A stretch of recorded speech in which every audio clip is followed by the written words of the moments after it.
সময়টা ছিল বসন্ত মাস। চারদিকে সুন্দর বাতাস, ফুল ফলে ঢাকা ছিল এই বনটি। এই বনে বাস করত টুনি নামের এক পাখি। টুনি তার একমাত্র মেয়ে টুকির সাথে থাকতো।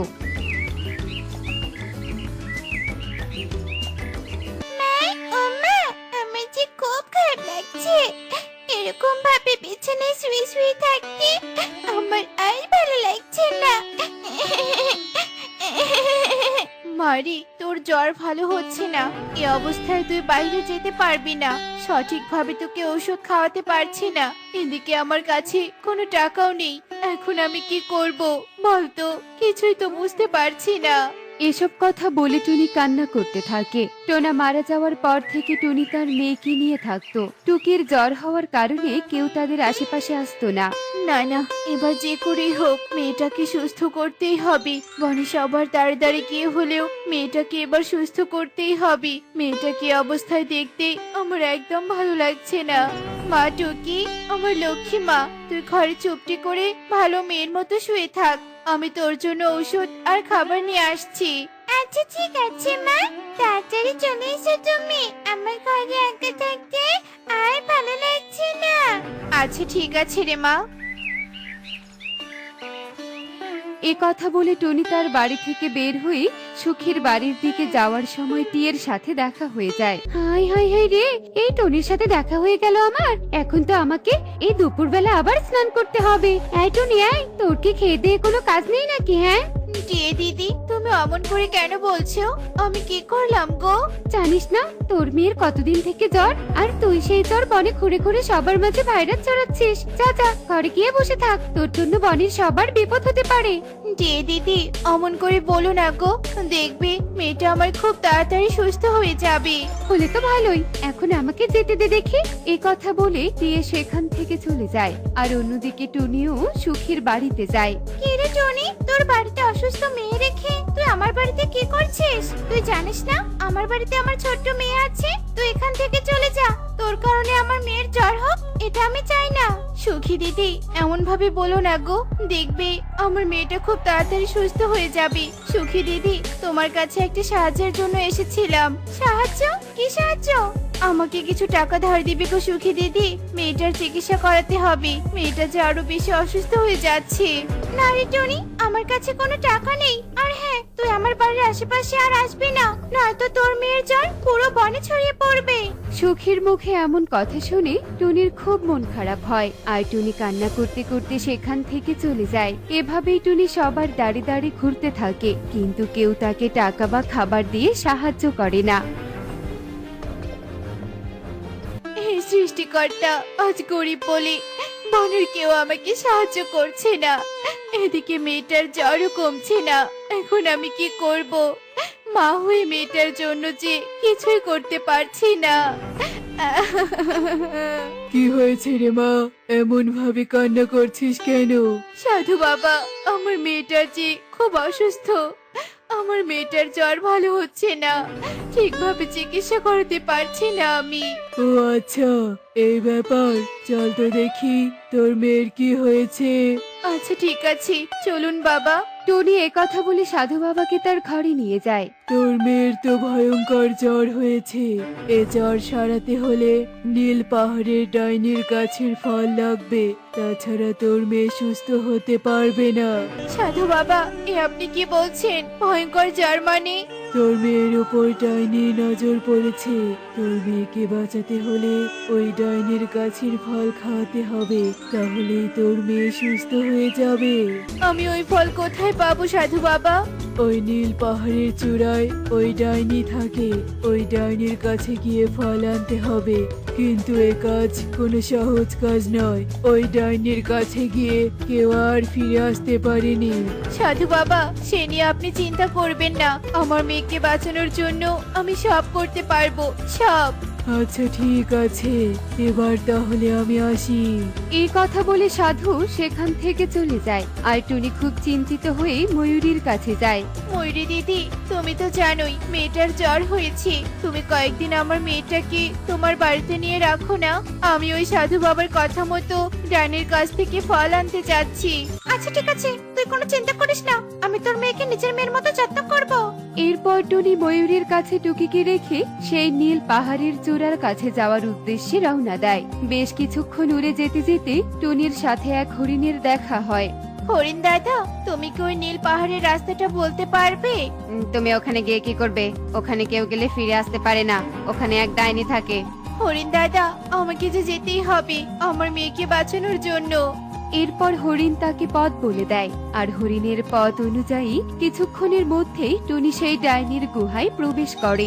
এই তো, এখন তো ডাইনিকে এখানে দেখছি না। একটা ফল নিয়ে তাড়াতাড়ি বের হয়ে যাই।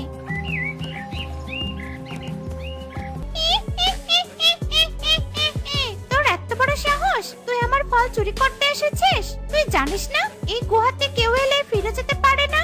ডাইনি, আমার মেয়েকে বাঁচানোর জন্য আমাকে একটা ফল দিয়ে দাও ডাইনি। এই পৃথিবীতে আমার মেয়ে ছাড়া যে আর কেউ নেই।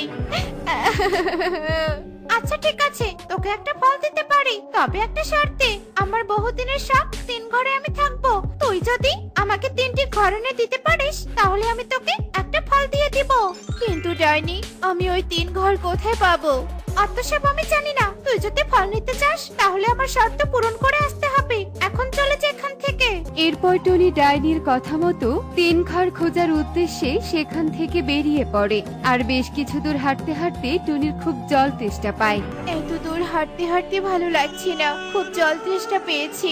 ওই তো সামনে একটা নদী দেখছি, যাই ওখান থেকে একটু জল খেয়ে আসি। এরপর টুনি যেই নদীর কাছে যায়, সাথে সাথে নদী থেকে এক জলপরি উঠে আসে। এ কি, কে কে কে কে কে কে তুমি?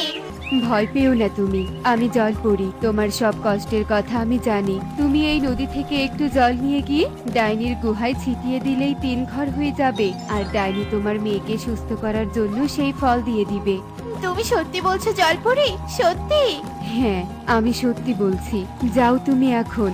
তোমাকে অসংখ্য ধন্যবাদ জলপরি, অসংখ্য ধন্যবাদ। এ কথা বলে টুনি সেই নদী থেকে একটু জল নিয়ে সেই ডাইনির গুহার উদ্দেশ্যে রওনা দেয়। আর কিছু দূর যেতেই টুনি ডাইনির গুহায় পৌঁছে যায়। এই মেয়ে, তুই এত তাড়াতাড়ি ফিরে এলি? তুই আমার শর্ত পূরণের জিনিস নিয়ে এসেছিস? হ্যাঁ ডাইনি, এনেছি। ডাইনি, আমি তোমার শর্ত পূরণ করেছি। তুমি এখন আমার মেয়েকে বাঁচানোর জন্য একটা ফল দিয়ে দাও। আচ্ছা ঠিক আছে, তুই আমার শর্ত পূরণ করেছিস, তাই তোকে একটা ফল দিয়ে দিচ্ছি।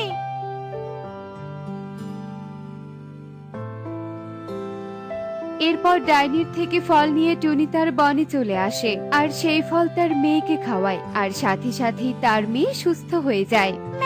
ও মা, দেখো আমি এখন সুস্থ হয়ে গেছি। আমি এখন সবার সাথে খেলতে পারবো। কি মজা, কি মজা।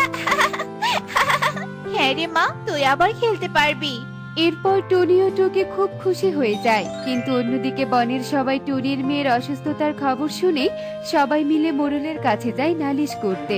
মোড়ল সাহেব, ওই টুনির মেয়ে আমাদের বনে থাকলে আমরা সবাই মরে যাব। তাই আমরা চাই টুনি ও টুনির মেয়েকে এই বন থেকে আপনি তাড়িয়ে দিন। হ্যাঁ হ্যাঁ মোড়ল সাহেব, ওই টুনির মেয়ের কারণে আমাদের বাচ্চারা বনে বের হতে পারে না। তাই আপনি এর একটা বিচার করুন মোড়ল সাহেব। আচ্ছা ঠিক আছে, চলো দেখি টুনির বাড়িতে। এরপর মোড়ল ও সবাই মিলে টুনির বাড়িতে যায়। টুনি, এই টুনি, বাহিরে আয় বলছি, বাহিরে আয়। কি হয়েছে মোড়ল সাহেব? আপনারা আমার বাড়িতে কিছু বলবেন নাকি? এই সুখী, এই কাকুলি, তোরা তো বললি টুনির মেয়ে অসুস্থ, তাই টুনিকে বন থেকে বের করে দিতে হবে। কই, আমি তো দেখছি টুনির মেয়ে সুস্থ। তোরা আমাকে মিথ্যে বলেছিস? তোদের এত বড় সাহস? সত্যি বলছি মোড়ল সাহেব, টুনির মেয়ে অসুস্থ ছিল। হ্যাঁ মোড়ল সাহেব, কাকুলি দিদি ঠিকই বলছে, আপনি বিশ্বাস করুন। চুপ থাক তোরা, যা বলছি এখান থেকে যা। এরপর সবাই সেখান থেকে চলে যায়। দেখলে তো ময়ূরী দিদি, তুমি সত্যি সবার থেকে আলাদা। সত্যি ময়ূরী দিদি, তুমি না থাকলে আমার মেয়েকে আমি সুস্থ করতে পারতাম না। এভাবে বলছিস কেন টুনি? প্রতিবেশী হয়ে প্রতিবেশীকে সাহায্য করব, এটাই তো নিয়ম। হ্যাঁ ময়ূরী দিদি, তুমি ঠিক বলেছো। এরপর থেকে টুনি ও ময়ূরী একসাথে মিলেমিশে থাকতে শুরু করে। দেখলে তো বন্ধুরা, একে অপরের সাহায্য করা উচিত। সব সময় ভালো কাজের ফল ভালোই হয়। এমনই সব মজার মজার শিক্ষণীয় টুনি পাখির গল্প দেখতে আমাদের সাথেই থেকো। আর আমাদের এই গল্পটি কেমন হয়েছে তা কমেন্টসে জানাতে ভুলো না কিন্তু। Bye bye. পাহাড়ি বনে এক গরিব পরিবার রয়েছে। তারা গরিব হলেও তাদের মাঝে ভালোবাসার কমতি নেই। টোনা হচ্ছে মাঝি, নদীতে মাছ ধরে যা ইনকাম করে তা দিয়েই কোনো রকম তাদের সংসার চলে। টনি, আমি নদীতে যাই গো মাছ ধরতে। তুমি সারাদিন আমাদের জন্য কত কষ্ট করো, একটু বসো না, গল্প করে পরে নদীতে যেও। তা বললে কি আর হয় টনি, বলো তোমার জন্য কষ্ট করব না তো কার জন্য করব? তুমি ছাড়া যে আমার আর কেউ নেই। আমি তোমাকে অনেক সুখে রাখতে চাই জানো, কিন্তু আমার পোড়া কপাল। গরিব বলে তোমাকে ভালো মন্দ খাওয়াতে পারি না, দামি কাপড় কিনে দিতে পারি না। তাতে কি হয়েছে? তুমি আমাকে এভাবেই ভালোবেসে যেও, তাহলে আমার আর কিছুই লাগবে না। আমাদের দুজনের ভালোবাসা দিয়ে এই গরিবের সাজানো ঘর উজ্জ্বল করে রাখবো। তুমি চিন্তা করো না টুনি, আমার ভালোবাসা দিয়ে তোমার সব অভাব দূর করে দিব। আমি এখন আসি গো। আচ্ছা ঠিক আছে টোনা, সাবধানে যাও, পারলে তাড়াতাড়ি আসার চেষ্টা করো কেমন? এরপর টোনা জাল নিয়ে নদীর উদ্দেশ্যে রওনা হয়। আর এক পর্যায়ে টোনা নদীর ধারে চলে আসে। এসে টোনা মাছ ধরতে শুরু করে। এ কি, জাল উঠছে না কেন? এত শক্তি দিয়ে টানছি তবু উঠছে না। তবে কি জালে বড় মাছ উঠেছে? এই বলে টোনা তার পুরো শক্তি দিয়ে জাল উঠানোর অনেক চেষ্টা করতে থাকে। চেষ্টা করতে করতে এক সময় টোনা তার জাল তুলে ফেলে। তোলার পর টোনা যা দেখতে পায় তা দেখে পুরোই অবাক হয়ে যায়। এ কি, আমি কি দেখছি? এটা তো একটা জলকন্যা। টোনা আঙ্কেল, টোনা আঙ্কেল, তুমি আমার কিচ্ছু করো না, দয়া করে তুমি আমাকে ছেড়ে দাও। আরে আরে জলকন্যা, তুমি কেঁদো না, আমি তোমার কিছুই করব না। এই দেখো, আমি আমার জালটা নদীতে ফেলে দিলাম। ধন্যবাদ টোনা আঙ্কেল, তুমি অনেক ভালো। তুমি চাইলে আমার ক্ষতি করতে পারতে, কিন্তু তুমি তা করোনি। তোমাকে আমার খুব পছন্দ হয়েছে। আচ্ছা জলকন্যা, তুমি নদীর ধারে কি করছো? আমার না পুরো নদী ঘুরতে খুব ভালো লাগে, কিন্তু মা আমাকে ঘুরতে দিত না, যদি আমার কোনো বিপদ হয় সেজন্য। দেখেছো, পারুরা যা বলে সত্যি বলে। আজ মাকে না বলে এসেছি, তাই বিপদে পড়েছিলাম। তোমার জায়গায় অন্য কেউ থাকলে আমার যে কি হতো। আচ্ছা ঠিক আছে জলকন্যা, তুমি এখন তোমার মায়ের কাছে চলে যাও, আর হঠাৎ এভাবে বের হবে না কেমন? আমি তো চলে যাবই, কিন্তু তার আগে আমি তোমাকে কিছু দিতে চাই, কারণ তুমি আমাকে বাঁচিয়েছো। কিন্তু জলকন্যা, আমার তো কিছুই চাই না। আমি ঠিক মাছ ধরে বাসায় নিয়ে যেতে পারবো। তা বললে তো হবে না টোনা আঙ্কেল। টোনা আঙ্কেল, তুমি এগুলো নিয়ে বাসায় যাও, আর যখন আমার প্রয়োজন হবে মুক্তোটা হাতে নিয়ে স্মরণ করলে আমি হাজির হব। ঠিক আছে জলকন্যা, তোমাকে অসংখ্য ধন্যবাদ। এরপর টোনা মাছ ভর্তি বালতি আর মুক্তো নিয়ে তার বাসার উদ্দেশ্যে রওনা হয়। কিছু দূর যেতেই পথে টোনার সাথে কালুর দেখা হয়। এই সময়ে কালু দাদার সাথে দেখা হওয়া লাগে, কে জানে কি কি বলবে। মুক্তটা লুকিয়ে রাখতে হবে, কালু দাদা যেন না দেখে। কিরে টোনা, আজ দেখি ভালোই মাছ পেয়েছিস। টোনা, আমি তোর কাছে অনেক টাকা পাই, আমার জমিতে ঘর তুলে আছিস, কবে টাকা পরিশোধ করবি বলতো? দিব গো কালু দাদা, দিব। তুমি আমাকে আর কিছুদিন সময় দাও, ঠিক দিয়ে দিব। ঠিক আছে, তোর মাছগুলো আমাকে দিয়ে দে দেখি। কিন্তু কালু দাদা। কিসের কিন্তু? আমি তোর কাছে টাকা পাই না, দে বলছি দে। এই বলে কালু টোনার কাছ থেকে জোর করে মাছের বালতি নিয়ে চলে যায়। আর টোনা মন খারাপ করে বাসায় ফিরে আসে। কি হয়েছে টোনা, তুমি মন খারাপ করে আছো কেন? মাছ পাওনি সেজন্য, তাই না? না গো, সেজন্য না, শোনো তবে। এরপর টোনা টুনিকে ঘটে যাওয়া সব ঘটনা খুলে বলে। সব শুনে টুনি বলে, টোনা, তুমি মন খারাপ করো না, আমরা কালু দাদার জমিতে থাকি, তাই এসব আমাদেরকে মেনে নিতে হবে। তুমি কাল নদীতে যেও, আবার জলকন্যাকে ডেকে মাছ নিয়ে এসো। এভাবেই তারা নিজেদের মাঝে কথা বলতে থাকে। আর দেখতে দেখতে সেই দিন কেটে যায়।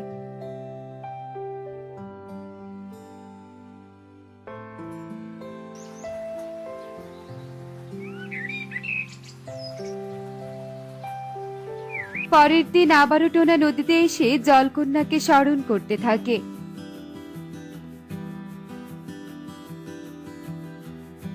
জলকন্যা টোনাকে মাছ দিলে সেগুলো নিয়ে টোনা তার বাসায় ফিরে আসে। কি ব্যাপার, টোনা এইমাত্র গেল আর এতগুলো মাছ ধরে নিয়ে এলো? এটা তো কোনোভাবেই সম্ভব নয় কাকুলি। কালু, চলো আমরা টুনি আর টোনাকে বাসা থেকে বেরিয়ে যেতে বলি, তবেই টোনারা টাকা শোধ করার ব্যবস্থা করবে, তাতেই আমরা সবটা বুঝতে পারবো। ঠিক আছে কাকুলি, চলো তাহলে। কালু দাদা, তোমরা এখানে কিছু কি বলবে? তোরা তো আমাদের টাকা শোধ করছিস না, তাই তোরা যত তাড়াতাড়ি পারিস আমাদের জমি ফাঁকা করবি। অনেকদিন আমাদের জমিতে বাড়ি করে আছিস। না না কাকুলি দিদি, আমাদের গরিবের সাজানো ঘর এভাবে নষ্ট করো না। আমরা তো বলছি তোমাদের টাকা পরিশোধ করে দিব। কালু দাদা, আমি তোমাদের টাকা কাল পরিশোধ করে দিব, কোনো চিন্তা করো না তোমরা। আচ্ছা ঠিক আছে, তাই যেন হয়। এই বলে কালু আর কাকুলি সেখান থেকে চলে যায়। কালু ও কাকুলি তাদের ঘরে গিয়ে শয়তানি বুদ্ধি আঁটতে থাকে। কাকুলি, টোনা কাল টাকা দিতে চেয়েছে, একদিনে এত টাকা দেয়া সম্ভব নয়। আমাদের একটা কাজ করতে হবে, টোনা আর টুনিকে চোখে চোখে রাখতে হবে, বুঝলে? তা নিয়ে তোমাকে ভাবতে হবে না কালু, এসব আমি খুব ভালো করেই পারি। টোনা, তুমি আজকে যা মাছ এনেছো বিক্রি করে যা টাকা পাবে কালকে সহ মিল করে কালু দাদাকে দিয়ে দিও। এখন তো আমাদের সাথে জলকন্যা আছেই, তাহলে আর আমাদের কোনো কিছুর অভাব থাকবে না। কিন্তু জলকন্যার কাছ থেকে এসব নেওয়া কি ঠিক হচ্ছে? টুনি ও টোনা নিজেদের মাঝে আলোচনা করতে থাকে। এসব কথা আবার আড়াল থেকে কাকুলি সবটা শুনে ফেলে, আর এভাবেই দেখতে দেখতে সেই দিন কেটে যায়।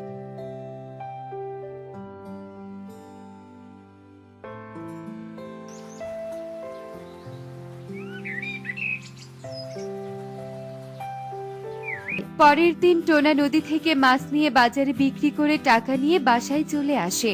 টুনি, তুমি এই টাকাগুলো কাকুলি দিদিকে দিয়ে দাও, আমি একটু বাহির থেকে আসছি।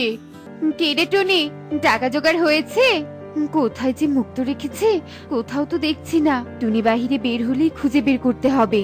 এই নাও কাকুলি দিদি, তোমাদের টাকা। কি হলো কাকুলি দিদি, টাকাটা নাও। এদিক ওদিক কি দেখছো? কই কিছু না তো। ঠিক আছে রে টুনি, থাক আমি এখন আসি।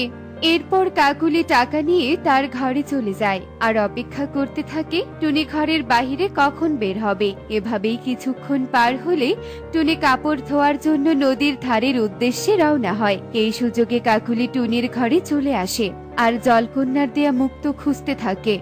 ধুর ধুর, কোথায় যে লুকিয়ে রেখেছে, কোথাও তো পাচ্ছি না। ওই তো ওখানে একটা বাক্স দেখা যাচ্ছে, নিশ্চয়ই এই বাক্সেই রেখেছে। এই তো পেয়েছি, এটা নিয়ে তাড়াতাড়ি বেরিয়ে যেতে হবে, টুনি আসার সময় হয়েছে। এই বলে কাকুলি বাক্সের ভেতর থেকে মুক্তা বের করে নিয়ে সেখান থেকে পালিয়ে যায়। কিছুক্ষণ পরেই টুনি ও টোনা একসাথে বাসায় ফিরলে দেখতে পায় ঘরের জিনিসপাতিগুলো এলোমেলো হয়ে আছে। এ কি, আমাদের ঘরে কে এসেছিল? কোনো চোর আসেনি তো আবার? আমিও তো কিছুই বুঝতে পারছি না গো টোনা, তুমি আগে দেখো তো বাক্সে মুক্তা আছে কিনা। টুনি, যেটা ভয় পেয়েছিলাম সেটাই হলো গো, কেউ এসেছিল, এসে আমাদের মুক্তা চুরি করে নিয়ে গিয়েছে। হায় হায় রে, কে আমাদের এত বড় সর্বনাশ করলো। টুনি, তুমি কান্না করো না, আমি গিয়ে জলকন্যাকে সব বলে আসি। এই বলে টোনা নদীর উদ্দেশ্যে রওনা হয় আর এক সময়ে টোনা তার গন্তব্যে চলে আসে। এসে টোনা সব কথা জলকন্যাকে খুলে বলে। জলকন্যা এসব শুনে বলে, জলকন্যা, তোমার দেয়া মুক্তা আমি রক্ষা করতে পারিনি। টোনা আঙ্কেল, তুমি কোনো চিন্তা করো না, চোর যেই হোক না কেন আমি তাকে তার উচিত শিক্ষা দিবই। সে আমার কাছে একবার না একবার ঠিকই আসবে। টোনা আঙ্কেল, এই জালটা তুমি রাখো। কিন্তু জলকন্যা, আমার কাছে তো জাল আছে, আমি এই জাল দিয়ে কি করব? এটা যে সেই জাল নয় টোনা আঙ্কেল, এটা হচ্ছে জাদুর জাল। তুমি যখনই নদীতে জাল ফেলবে তখনই অনেক মাছ উঠবে। জলকন্যা, তুমি আমার অনেক বড় উপকার করলে, আমি তবে আসি জলকন্যা। জলকন্যা, জলকন্যা তুমি কোথায়? আমি তোমাকে ডাকছি, আমার কথায় সাড়া দাও। কে তুমি? আমাকে কেন ডাকছো? আমার নাম হচ্ছে কালু। আমাকে টোনা পাঠিয়েছে। টোনা অনেক অসুস্থ, তাই অনেক টাকার প্রয়োজন। টোনা এই মুখটা আমাকে দিয়ে বলল তোমার কাছ থেকে যেন টাকা নিয়ে যাই। টোনা বিছানা থেকে উঠতেই পারছে না, তুমি তাকে টাকা দিয়ে সাহায্য করো। মিথ্যে পাতে বজ্জাত কালু আঙ্কেল, তুমি ভেবেছো কি আমি কিচ্ছু জানি না? তুমি আসার আগে টোনা আঙ্কেল আমাকে সব বলেছে। তোমার মনে অনেক লোভ, এই শাস্তি তো তোমাকে পেতেই হবে। এখানে 1 বস্তা টাকা আছে, তুমি নিয়ে যাও। এরপর কালু এত টাকা দেখে তার চোখ বড় বড় হয়ে যায় আর খুশি মনে টাকার ব্যাগ নিয়ে বাসায় চলে আসে। কাকুলি, আজ আমি অনেক খুশি। আমরা যে অনেক ধনী হয়ে গেলাম, অনেক ধনী। কাকুলি, চলো টাকার ব্যাগটা খুলে দেখি। হা হা হা হা হা।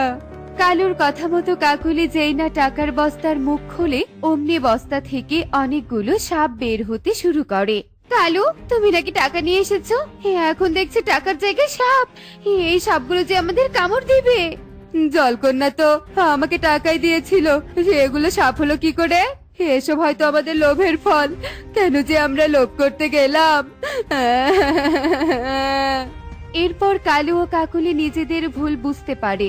ভুল বুঝতে পারার সাথে সাথে সব সাপগুলো অদৃশ্য হয়ে যায়। অন্যদিকে টনি ও টোনা জাদুর জাল দিয়ে মাছ ধরে তাদের সাজানো সংসারে বেশ ভালোই দিন কাটাতে থাকে।